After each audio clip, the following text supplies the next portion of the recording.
kafea Hektor nastao je Kafe Rock, koji je preuzeo Čupa, pokojni, nek mu je laka zemlja, bivši direktor Niškog kulturnog centra. Kroz taj kafić je prošlo sigurno 20 generacija đaka iz gimnazije, umetničke škole, ne znam koliko bendova koji su mogli svakodnevno da dođu od 11 do 5, da se samo prikače na miksetu i da vežbaju svoje svirke, da bi kasnije u večnim stacijama mogli da nastupe i tako dalje, da rade svoju muziku. To je bilo mnogo motorista, mnogi su pokojni. Ja sam recimo znao da kad pada kiša izađe kamionom u gradu mesto motorom. Posle toga se 90. godine otvorio PAN koji je držao Čeda, stari motorđija, gde su svirali Tanča, Risto saksofonista, Vlada Mutant. Milica je pevala, još je bila student na Akademiji umetnosti, prva godina u Beogradu.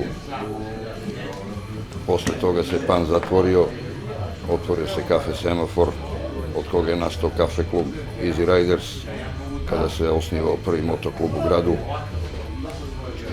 I tu su bile žive svirke, pa su počeli motoskupovi da se organizuju. To je trajalo po 2-3 dana lepog događaja. Svakodnevno se muziciralo u ovom gradu i to je narod voleo da sluša. Debeli Piton, gitarista Dragan, je znao da šankeriše u pauzi, a da posle toga uzme gitaru i da se priključi bendu. Bilo je tu mnogih mladih bendova koji su počinili svoju karijeru u Kafeu Rock, kao što su recimo Cepeni Ćunci, Headhunters i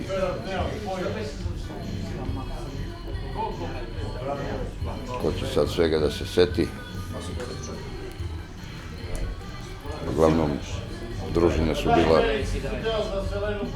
svakodnevna, maltene bez pauze, znalo se ko gde izlazi i maltene kada će da dođe, u koje vreme dana, u koje vreme popodneva, u koje vreme večeri. Te tarapane su znale da traju do 5 ujutru. Jedne noći u Kafeu Rock, kad je bila muzička Nova godina, došao i Karadžov.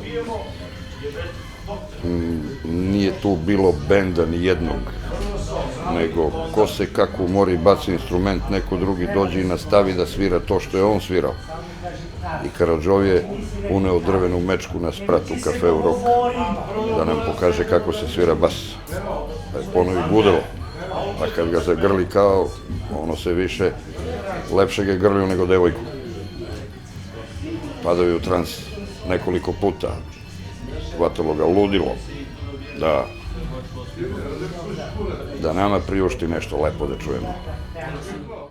Ima jedna anegdota, bila je neka proba, ja sam otišao u Rock da popijem pivce. Neki bend je probao. Neki lik je sedeo, nije pušio, popio pivo iz flaše i Pitonu doneo flašu na šank. I Piton mu kaže, zahvaljujem. A ovaj kaže, sa H ili sa V. A Piton kaže, kad me tako pitaš, sa duboko V. Bilo je tu mnogo lepih događaja, okupljanja, grupne vožnje motorima, pa su nas opominjali da ne uzbunjujemo narod se plaši buke i tako dalje. Uglavnom, motoristi su se tada, ja sam bio sa Banetom Banzom, jedan od organizatora okupljanja kod lokala Borba preko puta hotela Niš. Parkirali smo se u ulici Anete Andrejević prema bioskopu Park, bivšem. Po 40-50 motora je bilo svaki dan. Svakodnevno smo radili grupnu vožnju kroz grad, defile, znači napravimo 2 kruga, odemo u Nišku banju na pivo, u povratku svratimo u Medijanu i tu ko ima obavezu da uči, ko ima obavezu da ide da spava, rasturimo se, onaj ko nema obavezu ostane i tu i završimo večer. Svirali su bendovi raznorazni, između ostalog svirao je Sosa, brat rođenog Sose Kerbera, basiste, Zoran, u bendu sa Stojom, Darkom. Motor neće da upali, pala kiša, nakvasilo mu svećice, ja upalim kamion, parkiram ga na autobusku stanicu preko puta Pana bivšeg kod učiteljskog doma, tu ga ostavim, uđem u kafić.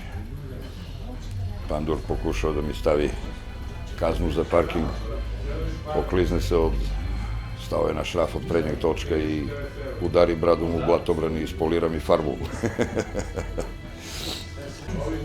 Svirali su neki Poljaci koji su tu svratili na jedno večer samo u bungalov da prespavaju i ostali 4 meseca za nevericu.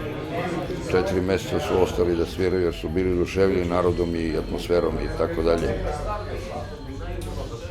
Tada je tranzit išao kroz Niš, nije bila obilaznica. Tu je preko puta Medijane bio teretni parking. Bilo je vozača šlepera koji su to odmarali na parkingu.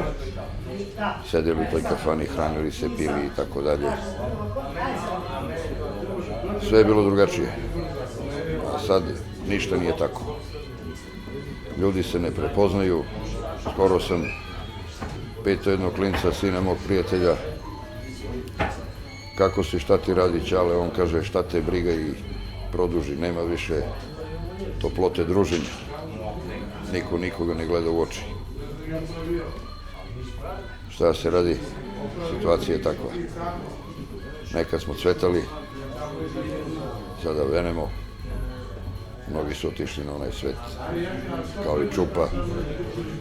Da sam ja slučajno u to vreme, kada je Kafe Rok ugašen, bio predsjednik opštine, ne bih dozvolio da se na tom mestu otvori Ćembrinica, gde je sada pekara.